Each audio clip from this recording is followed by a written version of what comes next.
Assalamualaikum warahmatullahi wabarakatuh. Perkenalkan, nama saya Istiqomah, NIM 2013052, Prodi PGMI 7. Pada kesempatan kali ini, saya ingin menyampaikan materi tentang makhluk hidup beserta ciri-cirinya.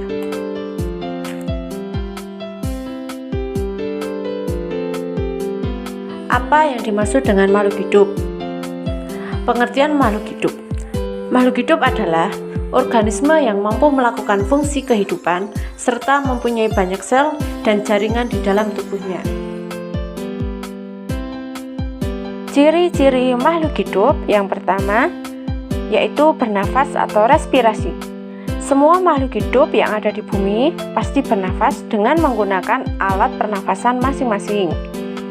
Dapat kita ketahui bahwa manusia bernafas dengan paru-paru, ikan bernafas dengan insang, katak bernafas dengan trakea, sedangkan tumbuhan bernafas dengan stomata dan lentisel, di mana stomata berada di bagian bawah daun, sedangkan lentisel berada di bagian batang pada tumbuhan. Ciri-ciri makhluk hidup yang kedua adalah bergerak. Bergerak adalah berpindah tempat atau perubahan posisi sebagian atau seluruh bagian dari tubuh. Semua makhluk hidup pasti bergerak, baik itu manusia, tumbuhan, atau juga hewan. Manusia bisa bergerak dengan tangan dan kakinya.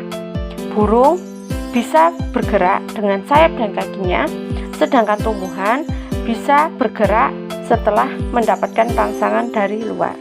Contohnya, putri malu bisa bergerak menutup daunnya setelah mendapatkan rangsangan dari luar. Ciri-ciri makhluk hidup yang ketiga adalah memerlukan makanan, di mana makanan sendiri diperlukan makhluk hidup sebagai sumber energi untuk bertahan hidup. Manusia memerlukan nasi, susu, sayur, buah-buahan, daging, dan lain sebagainya.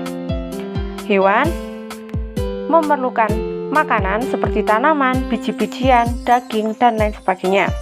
Di sini tumbuhan juga memerlukan makanan. Bedanya, tumbuhan bisa membuat sendiri makanannya dengan proses fotosintesis. Ciri-ciri makhluk hidup yang keempat adalah tumbuh dan berkembang. Pertumbuhan adalah perubahan fisik yang terjadi seperti volume, tinggi, dan massa karena adanya pertambahan sel-sel di dalam tubuh. Sedangkan perkembangan makhluk hidup adalah proses menuju kematangan fungsi organ dan bersifat kualitatif atau tidak dapat diukur. Dapat kita lihat di sini ada contoh pertumbuhan manusia, pertumbuhan hewan, dan pertumbuhan tumbuhan. Ciri-ciri makhluk hidup yang kelima adalah berkembang biak atau reproduksi, di mana berkembang biak bertujuan untuk menjaga kelangsungan hidup dan mewarisi sifat induknya. Jadi tidak hanya manusia atau hewan saja yang berkembang biak, tumbuhan juga berkembang biak agar menjaga kelangsungan hidup dan mewarisi sifat induknya. Ciri-ciri makhluk hidup yang keenam adalah peka terhadap rangsangan.